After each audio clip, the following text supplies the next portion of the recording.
Today we're going to start a new organism. And Mary, tell me what you can see on the screen right now. Some green something. Very good. What you can see on your screen currently is representing a Spirogyra filament. It's a very long filament, but currently we can only see one cell. And the spiral stuff you can see in there is representing the chloroplast. So it is called the Spirogyra. Now, for the Spirogyra, it belongs to kingdom Protoctista or Protista. And we've discussed the characteristics of organisms belonging to kingdom Protoctista when we're taking care of the amoeba, paramecium, and euglena. It belongs to a different phylum. Now, the phylum is called Chlorophyta. Phytos is Greek. It means plant. Chloros has to do with the green coloration. So it is having some green pigmentation in there, and it's plant-like. It is not a plant, because if it were to be a plant, it would be part of kingdom Plantae. Now, the reason why it is part of Chlorophyta phylum or characteristics of all organisms that belong to phylum Chlorophyta includes: one, they have chlorophyll present for photosynthesis, and chlorophyll is present in the chloroplast. So once we have a chloroplast for plants like creatures or for plants, it means the chlorophyll is present and it is used for food production. Now, still on Chlorophyta, organisms in there are either unicellular. It means these organisms live alone as one cell, like we discussed in the paramecium, we discussed in the euglena, and we also mentioned it as we're handling the amoeba. Then we have some of them living as colonials.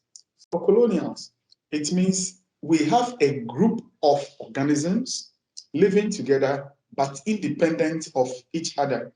They don't depend on each other for anything. For instance, let's pick a blackboard. So we have cell 1, cell 2, cell 3, cell 4, etc.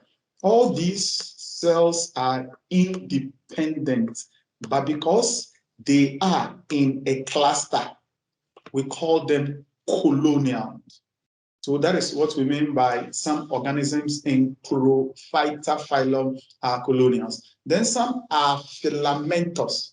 It means they are made up of long group of cells in a filament. So in this situation, the Spirogyra we are discussing is filamentous. So we have cell 1 here,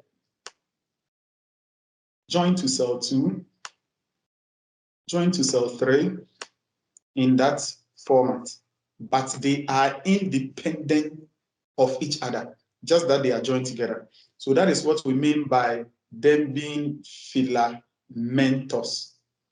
So that is for that particular one, or they are thyroid. Then the next one for Chlorophyta organisms is that they have no roots. They have no vascular bundle, and they have no stems or leaves, since they belong to kingdom Protoctista. So they are individual cells, and roots must be present in multicellular organisms. Then they are freshwater organisms, indicating their habitat. So that is for Chlorophyta. Then, in addition, they have cellulose cell wall. Now, cell wall is something that is most of the time in plants, but we have some Protoctists also having the cell wall, which specifically in this situation, it is made up of a carbohydrate called cellulose. Then they can reproduce asexually, that is without gametes, and they can reproduce sexually with gametes. So we've discussed under paramecium and amoeba and euglena, we mentioned binary fission, which is asexual. But when we came to the paramecium specific, we also had an additional reproductive capability, which is the sexual reproduction. But in the case of the paramecium, we did indicate that their zygote is formed as a result of nucleus moving from one cell to the other, creating the zygotic nucleus. So it is not actually cells that are fusing, but it is their nuclei, stationary fusing with a migratory nucleus. So all these are characteristics of organisms that belong to phylum Chlorophyta. Any questions so far? Mary, Ivan, Christian? No, please. All right. So let's go on. Now, habitat. For the Spirogyra specific, as we did mention in the phylum, they are freshwater organisms. So they either exist in stagnant water or pond or a ditch, swamp, or simply put, fresh water. And as I always say, you will be asked to mention a habitat if need be in an exam. So all that you need is one. So that is habitat for Spirogyra specific, not for all of them, even though all of them, as far as Chlorophyta is concerned, are freshwater. Okay, let's continue. Now, let's talk about the structure of the Spirogyra.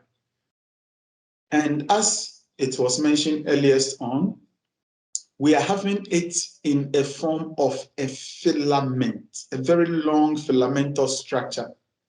So they are, as far as their structures are concerned, a long, slimy green filament Protoctist or green algae. Protoctist simply means its kingdom it belongs to, and green algae has to do with the plant-like Protoctist. Now, their chloroplast is arranged in a spiral form. Last Wednesday, we couldn't get to the chloroplast of the core biology, but this Wednesday, we're going to handle it. So in most cells, the chloroplast is not spiral. But in this particular situation, the chloroplast is arranged in a spiral form within the cell. And it's having a lot of wavy margins. So on the structure, it is having cytoplasm. And from organelles we discussed the last time, we said these are membrane-bound structures, specifically in the cytoplasm of a cell performing a particular function. So if we got spiral chloroplast, it must be in the cytoplasm. In addition, it is also having nucleus, which is an organelle. It is having pyrenoids, and it's also having a vacuole. All these are enclosed within the cell wall of the Spirogyra. And this is a real Spirogyra in its habitat. Now, outside the cell wall is another structure, and that structure is called the mucilage. So the mucilage is a protective covering around the cell wall, protecting the cell from mechanical injury. Now, in an exam, you can be asked to do a drawing or a diagram of the Spirogyra. And we've done the rules of biological drawings. So as usual, you need a title, and I need a title. Christian, what do you think will be the title, assuming this is an exam question? Christian, I'm very well. So that's the diagram of the Spirogyra cell. And we did mention that in an exam, we need quality. Quality simply means all the lines are supposed to be thin, unwoolly, and unbroken. That stands for clarity of line, CL. NL, all your line labelings must be ruled, and your labels must be horizontally written. And as I did mention, details vary from organism to organism. In this situation, the chloroplast drawing must be done in a spiral form, as we see. Then secondly, it is having a nucleus that is located at the center. Then we have the cell wall and the mucilage around the cell wall. There is having cytoplasmic thread. So we have some structures where cytoplasm is flowing through, and they are referred here as the cytoplasmic thread. Now the size, depending on the question, in this particular situation, we said between 10 centimeters to 12 centimeters long. It means your drawing must be from 0 to either exactly 10 or exactly 12 or between 10 and 12. And as usual, you must label as many parts as possible. So this is a biological diagrammatical representation of the Spirogyra cell. Now, you can see that we have an adjacent filament on the right, an adjacent filament on the left. But the question did indicate that do a drawing of the cell, which belongs to Spirogyra, obviously. So you can decide to draw only this cell and no other adjacent cell on the right or on the left. Now, let's talk about the detail. Now, over here, we have the cell wall. So you can see out here that cellulose cell wall has been labeled. And that is this particular double line only, moving all around the cell. Then we mentioned a structure outside the cell wall protecting it. And that is referred to as the mucilage. So this thick space drawing is representing the mucilage. So you can see that it has been labeled on the adjacent right cell, but you can label it here as your mucilage. So mucilage first, then we got the cellulose cell wall. Now, inside the cell wall, let's go back. We have this dotted shaded portion, which I did indicate the last time that we don't accept shading in an exam. So this particular section is where we have the cytoplasm located. So you can see that it has been labeled here on the adjacent cell. So all these spaces with that small dots are representing the cytoplasm. And within the cytoplasm are organelles. Now, watch this carefully. When we mention the detail, we mention cytoplasmic thread. Now, you can observe that the cytoplasm is moving into the center of the drawing in a very thin drawing lines. So we got one out here. We have another one on the left. We have another one descending out here, another one ascending diagonally towards the center, another one ascending diagonally towards the center. And those are referred to as the cytoplasmic thread. So cytoplasm flows through them. And we also did indicate that the central nucleus is supposed to be available, or the nucleus is supposed to be at the center. Now, we have these empty spaces out here, and they are representing the vacuole. So the vacuole is the empty space all over within the cell. Then finally, we have the chloroplast. And when you check, let's pick this one first, the one on the top left. You can see that it descends diagonally downwards, then it ascends diagonally upwards, then it descends one more time, then it ascends in that format. Then when you pick the one on the left again, this time at the lower section of the left, it ascends, descends, ascend, descend, ascend, etc.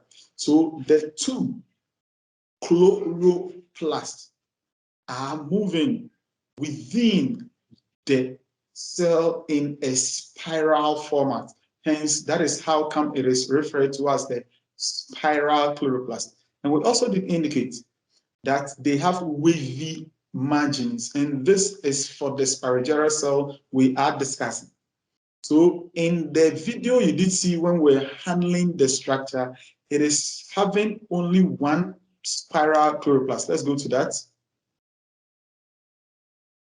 So over here, it is having only one chloroplast, but the one we are currently discussing is having two chloroplasts that are arranged in a spiral form. And you can see some circles on the spiral chloroplast, and they are the pyrenoids.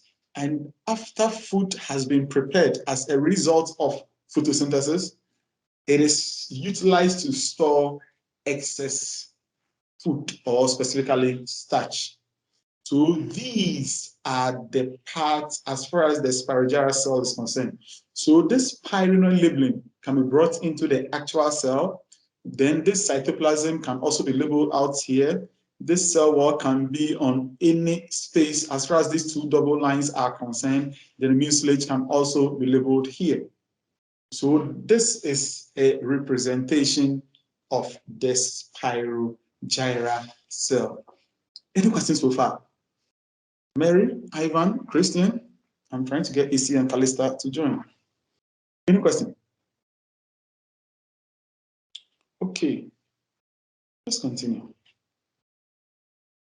Now, nutrition in Spirogyra. The Spirogyra can manufacture its own food because it is having the organelle chloroplast present.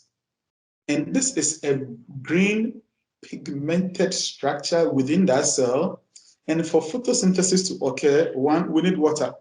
And the Spirogyra is existing in an aquatic environment, so water is available. Then we need dissolved carbon dioxide inside its environment. Then we need a chloroplast, which is available. Then we need sunlight, which is coming from above the water surface. So as far as the reactants are concerned, everything is available. So the cell can produce in its own food. Now, listen carefully. We did mention that we have the Spirogyra existing in a filamentous status. So cell 1, cell 2, cell 3, 4, etc. Now, let's try and label the cell with, let's say, some figures. So we have cell 1, this is cell 2, cell 3, cell 4, 5, 6, etc. Now, as far as nutrition is concerned, cell 1 will produce its own food without depending on cell 2. Cell 4 will produce its own food without depending on cell 5 or cell 3. So each cell, because it is having the chloroplast present in the water, carbon dioxide is also available, they can manufacture their own food without depending on any other cell. So that is what we mean by each cell produces its own food, and excess food is stored in the pyrenoids. So that is nutrition in the Spirogyra. You can observe that when we handle the paramecium, we discuss the osmoregulation, excretion, etc. But in this particular organism, we aren't supposed to do a lot of the physiology as far as your syllabus is concerned. So let's continue. So its mode of nutrition is referred to as autotrophic. Auto means self, trophos means feeding or feeders. So they feed themselves, or they are self-feeders, or their mode of nutrition is also referred to here as photosynthetic. And photo means light, synthetic got to do with production.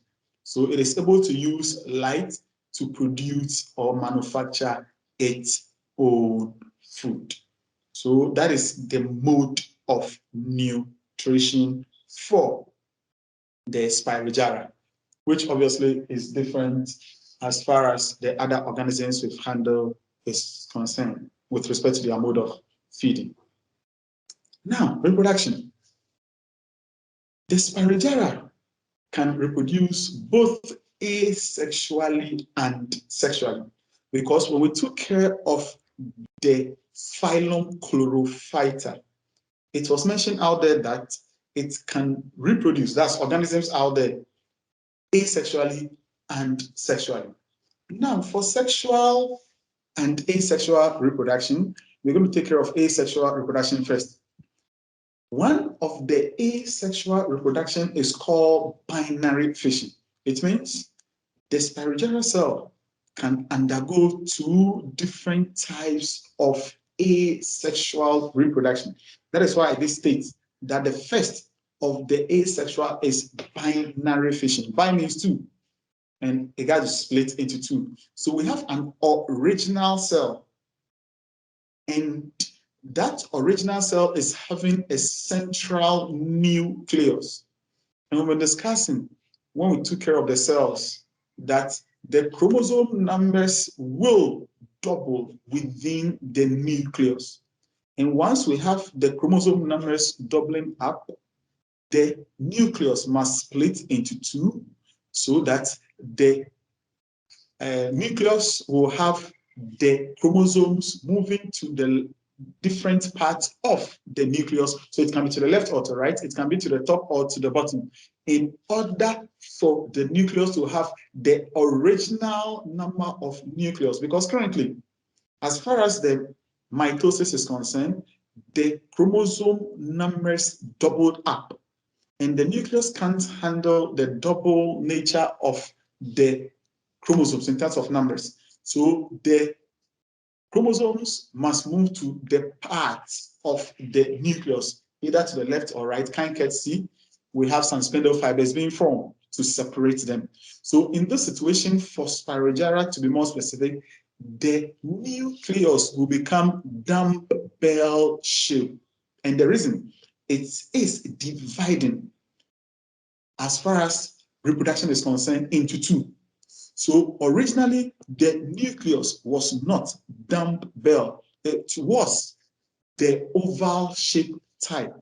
And once we are having a dumbbell shape, so let's take a blackboard one more time. So originally, we had a nucleus this way.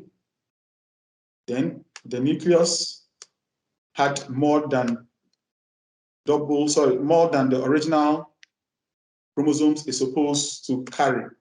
So as a result of that, the dumbbell shape will be formed, indicating that the nucleus is dividing into two. So half the number of the double will move to the part A out here, and half of the double will move to the B part here. And the chromosomes numbers in A and B will be exactly like the original nucleus before it became a dumbbell shape. Now, once we have the dumbbell shape being formed, the nucleus will then split into two. In the case of the Spirogyra cell, it is supposed to have a nucleus. Now it is having two nuclei within that cell, as you can see in the second picture. So the cytoplasmic thread has pulled the divided nucleus to the right and has also pulled the other one to the left. And as a result of that, two nuclei in a cell. But they're supposed to have a nucleus and not two nuclei. And once we are having two nuclei, then we are going to get the cell wall separating that original cell into two. So you can observe here that cell wall, which is this time represented by the yellow double line, is moving from the top towards the down, and we got another one from the base moving towards the top. So it is forming an invagination and dividing the cell into two. So initially, nucleus splits, new cell wall grows between the halves, dividing the other cell structures. It means the vacuole will also be divided. The parinoids present on the spiral chloroplast, everything will be separated into two. Now, once that has been completed, we are going to get two new daughter cells, which are of equal size, and they will begin to grow because the original cell was having this particular length and breadth, or simply put, area. But when you compare the two daughter cells that has been formed, they are having half the size of the original parent. So since they are the young ones that has just been formed, they need to grow. And that is binary fission, the first of the asexual reproduction in Spirogyra. Any question? Okay, so that is binary fission. Spirogyra can also undergo a second kind of asexual reproduction. And that asexual reproduction is called fragmentation. Now, Mary, tell me what you can see on the screen right now. Mary, unmute your mic and tell me. The cells are separating. Come again. Separation of the cells or something. Very good. So in this situation, we're having an entire cell separating from another cell. This is not what we did see in the binary fission. For the binary fission, we had one cell, and that original cell divided into two. But in this situation, we have adjacent cells, and the adjacent cells just separated. So it is not a cell dividing into two, but cells that originally were part of a filament are now separating from each other. So this is an entire filament, this is also an entire filament, this is another entire filament, and the filament cells are separating from each other. So let's roll. Then I'll ask some questions. Now, fragmentation. In this situation, an elongated filament will break up in either one point, as you can see in the animation, or will break up in more points. Let's pick a blackboard and have some example. So, for instance, we have a filament made up of a lot of cells.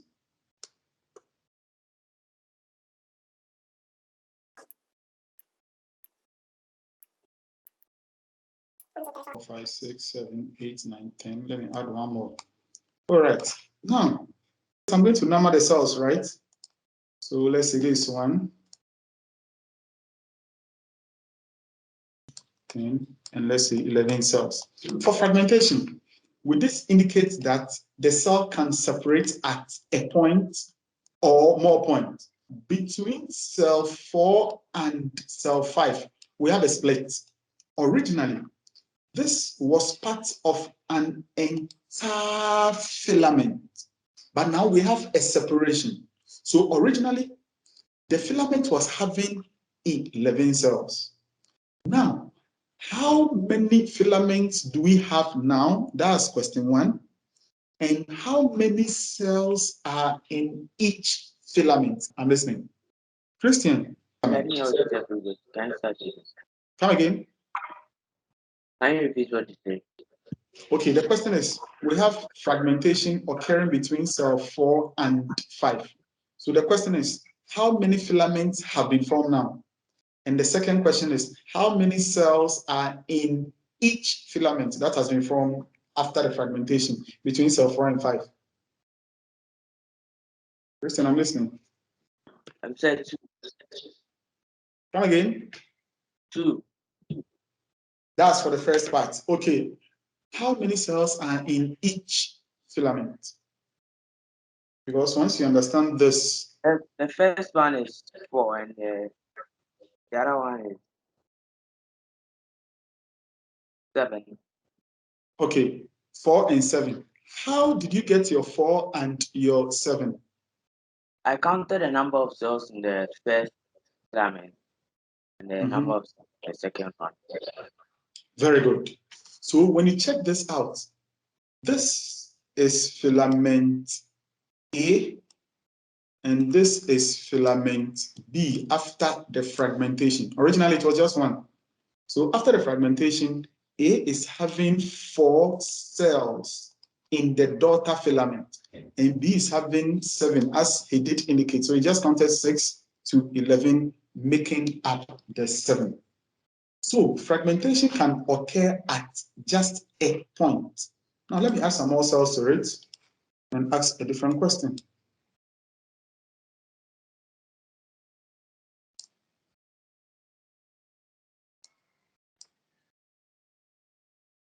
Okay, so let's say this time we got cell 12, 13, 14, 15, 16. Now, Mary, unmute your mic. Now, Mary, we are still having fragmentation occurring between cell 4 and 5. And this time we are having another fragmentation occurring between cell 14 and cell 15. I repeat, we are having an original Spirogyra filament of 16 cells. Fragmentation occurred between cell 4 and 5 and cell 14 and 15. The first part of the question, how many daughter filaments have been formed now, Mary? 3. Very good. So now we have A, B, and C. Now back to you, Mary. How many cells are in each daughter filament? That's for A, B, and C. In A, there are 4 cells. Mm-hmm. In B, there are 10 cells. And in C, there are 2 cells.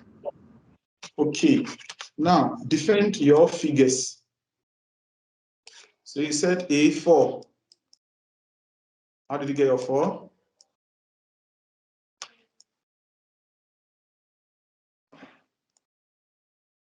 Mary, I'm listening. Please, I counted it.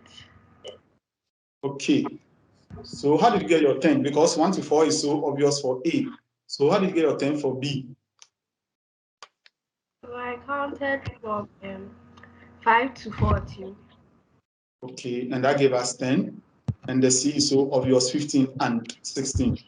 So anytime you are checking the daughter cells within the filament, if the cells are 16, when you check the total figure, we got 2 plus 10 plus 4, that make up the 16.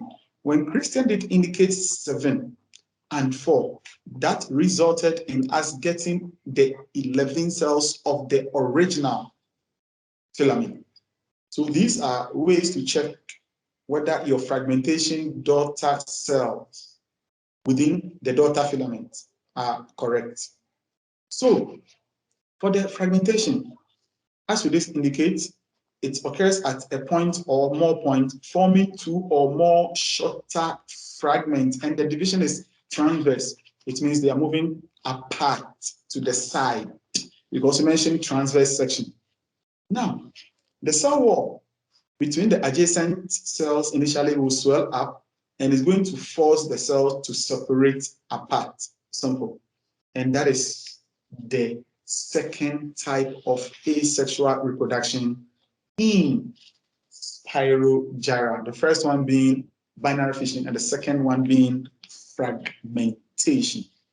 So that is asexual reproduction in Spirogyra.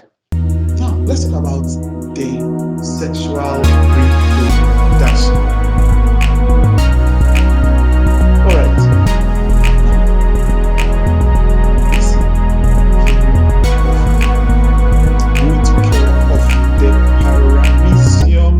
Sexual reproduction. We said 2 cells come together.